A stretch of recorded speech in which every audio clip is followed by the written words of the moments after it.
¿qué es el Evangelio? Si leemos aquí en la carta de Pablo a los romanos, en el capítulo 1, esta carta es monumental con relación a una buena comprensión de lo que es el Evangelio de Jesucristo. Pablo dice en el primer capítulo que él había sido llamado y apartado para el Evangelio de Dios. Y note lo que dice con relación al Evangelio. Dice que el Evangelio de Dios, que él, Dios, había prometido antes por sus profetas en las Sagradas Escrituras. Entonces, el Evangelio es una promesa. Tenemos entonces que trazar esa promesa en todos los escritos de los profetas en el Antiguo Testamento. Nosotros encontramos que ellos aluden.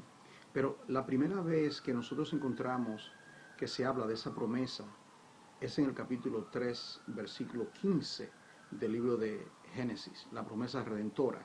Usted recuerda la simiente de la mujer que había de aplastar la cabeza de Satanás. Ahí comienza. Ahí es que viene, se puede trazar esa línea,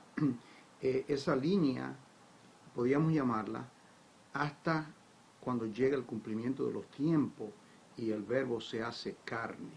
Ahora, dice que fue prometido por sus profetas en las Escrituras.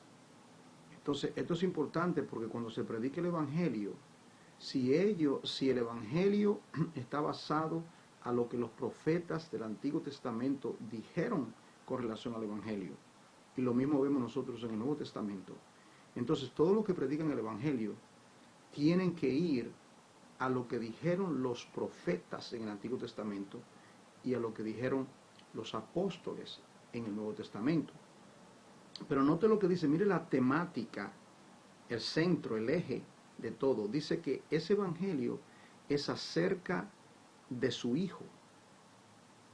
El Evangelio es acerca de su Hijo, nuestro Señor Jesucristo, que era del linaje de David según la carne, y que fue declarado Hijo de Dios con poder según el Espíritu de Santidad.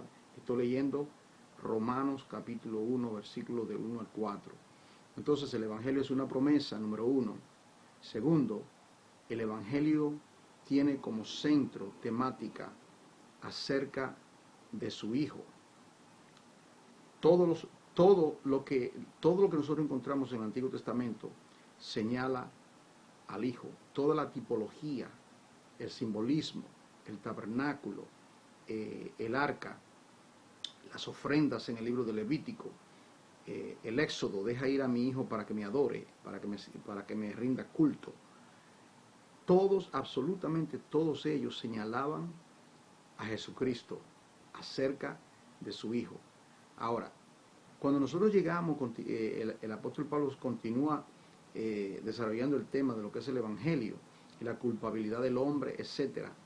Quiero solamente tomar un par de minutos para llevarles aquí a Romanos, en el capítulo 10 de la carta a los Romanos. Y ahí, en esa carta, él dice lo siguiente. Él habla del contenido del Evangelio. Y el contenido del Evangelio es el reino de Dios. ¿Cómo comienza Jesucristo a predicar el Evangelio? Con el mensaje del arrepentimiento. Arrepentidos y convertidos porque el reino de los cielos se ha acercado. Ese es el Evangelio que nosotros también, por la gracia de Dios, tenemos que predicar. También dice aquí que el Evangelio es fuente o motivo de gozo. Cuando el Evangelio es predicado, el Evangelio que tiene que ver con Jesucristo, es noticia de gran gozo cuando Él nació. En la ciudad de Belén había nacido Jesús, el Salvador. Y dice Mateo 1:21, llamará su nombre Jesús, porque Él salvará a su pueblo de su pecado. Toda predicación que no tenga Jesucristo, como reitero constantemente, que no tenga Jesucristo como la circunferencia, el centro y el ápice de todo, es un falso evangelio. Perturban, como dice Pablo, algunos, a los Gálatas, algunos os perturban con otro evangelio. Y él dice, no que hay otro evangelio, sino que algunos le mezclaron, por ejemplo, la ley con la gracia, el rito de la circuncisión, y hoy en día también los hombres hacen lo mismo. Entonces, un aspecto que tenemos que entender con relación al evangelio es que el evangelio tiene que ver con una persona, la persona de nuestro Señor Jesucristo. Y cuando se predica el evangelio, que dice Pablo en primera de Corintios capítulo 15, cuando él sintetiza lo que es el evangelio, ¿qué es lo que él dice? Primera de Corintios 15, del 1 al 13. Porque si creyere, cuando se predica el evangelio, que Jesucristo